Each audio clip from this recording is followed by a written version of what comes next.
Précédemment. Tout est si paisible soudainement. Je ne crois pas que cette lettre soit vraie.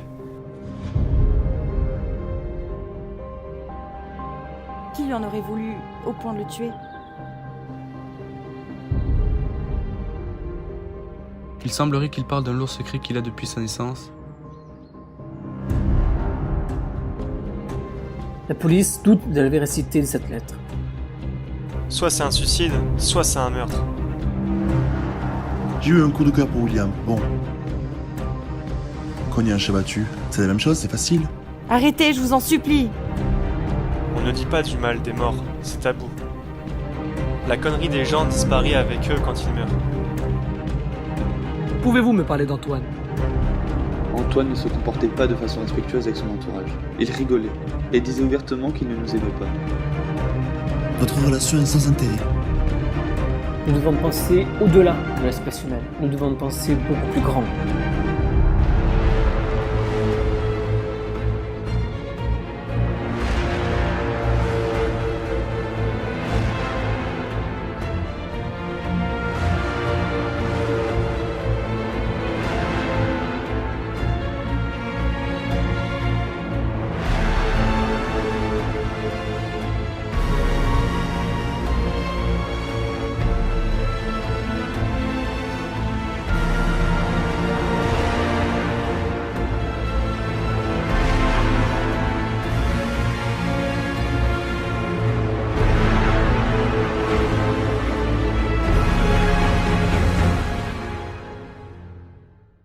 Épisode 3.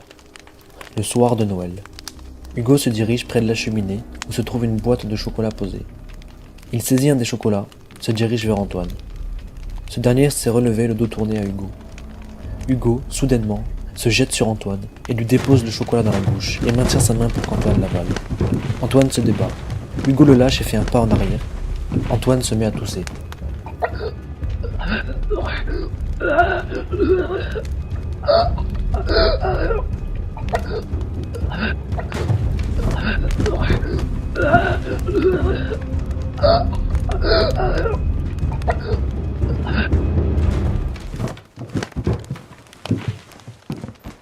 Beaucoup de gens sont mauvais. Ils ne sont pas punis. Tu n'écoutes pas. Mais je t'avais prévenu que je pouvais être cruel. Mais tu n'as rien fait pour l'éviter. Je n'ai aucune pitié à te voir mourir. Tu as joué avec le feu toute ta vie sans en assumer les conséquences. Tu dois le faire, maintenant, Antoine. C'est le prix à payer pour m'avoir brisé le cœur et anéanti mes rêves.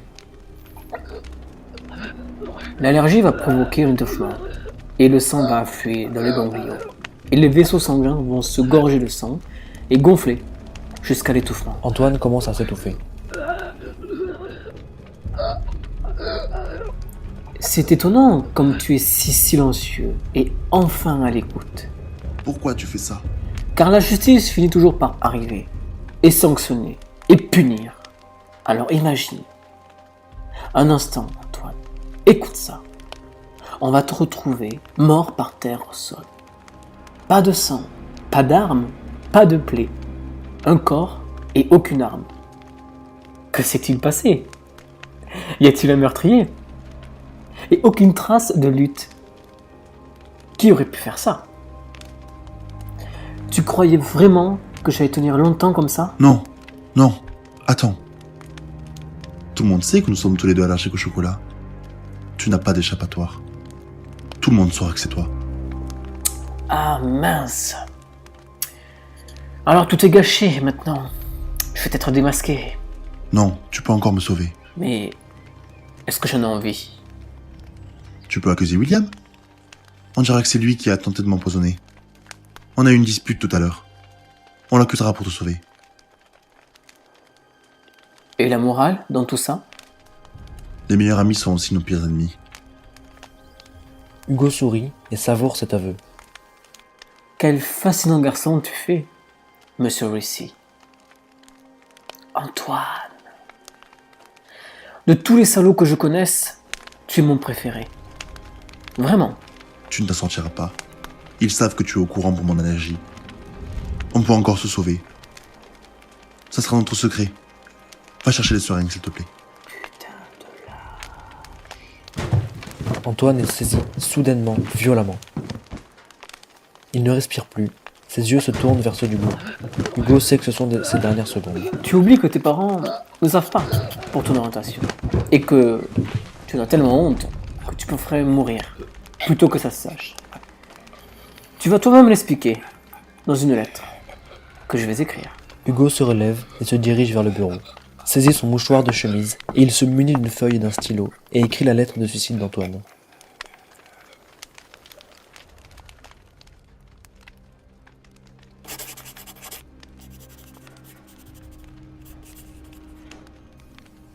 Hugo revient vers Antoine, s'accroupit lentement près du corps, comme une façon de rassurer le jeune homme à l'agonie. Je comprends ton geste. Tu me punis pour ce que j'ai fait. Je suis désolé d'en arriver là, Antoine. Je te demande pardon. Mais c'est la seule solution pour que tu t'arrêtes. À un moment, il faut savoir s'arrêter de faire souffrir les gens. J'espère que ça va te servir de leçon. Antoine, le souffle court. Hugo passe sa main dans les doux cheveux blonds et contemple le visage face à lui. Hugo et Antoine se prennent dans les bras.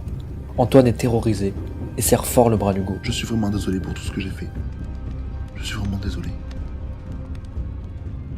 Hugo se délasse d'Antoine. Ne me laisse pas, pitié, ne me laisse pas. D'accord, Ce dernier s'agrippe de toutes ses forces. tout va bien. Hugo regarde ses yeux d'ange. Pitié, ne me laisse pas. Tout va Hugo bien. tente de le rassurer. J'ai si peur. Pitié, ne me laisse pas. Je sais que tu as peur de ton vide intérieur et de l'abandon. Tu as fui tes peurs et tes blessures. Mais tu n'étais pas obligé. Tu aurais dû les assumer. Les deux hommes s'échangent un dernier regard, J'ai le mérite d'avoir la conscience tranquille. sans aucune expression, devenu antipathique. J'ai aussi ce mérite. Petit Hugo.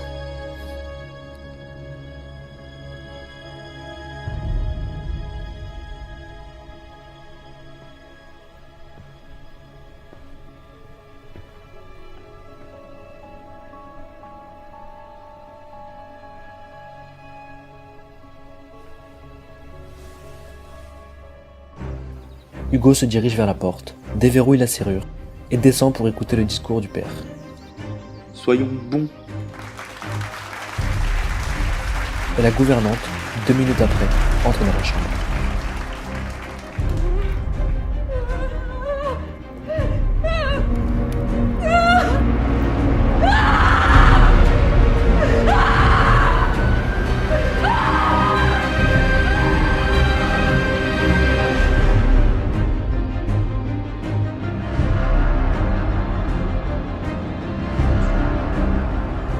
Ne soyons pas des monstres. Dépensons une énergie folle à donner le meilleur de nous-mêmes aux personnes qui le font. Soyons toujours à la hauteur. Soyons bons.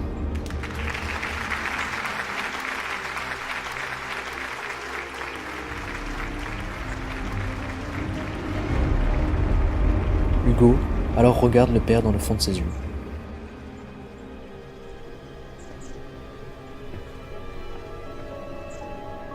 Les yeux d'Hugo brillent.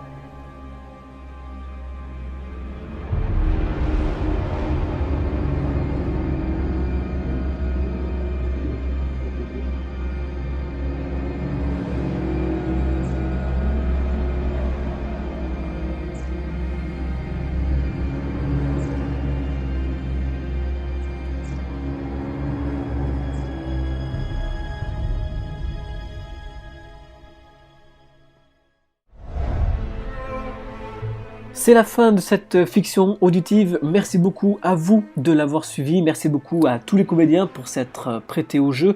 Merci beaucoup à Rémi, Mathieu, Lily, Angelina, Mathias, Corentin, Dorian et Esteban. Merci beaucoup au compositeur Stuart Hale pour ses musiques. Et vous avez pu entendre quelques extraits de la mini-série Ordeal by Innocence, une production de la BBC One. Certaines musiques additionnelles sont un clin d'œil à 3 personnes qui m'ont inspiré le personnage d'Antoine et elles se reconnaîtront, il n'y a aucun doute. Merci beaucoup pour votre écoute, à très bientôt.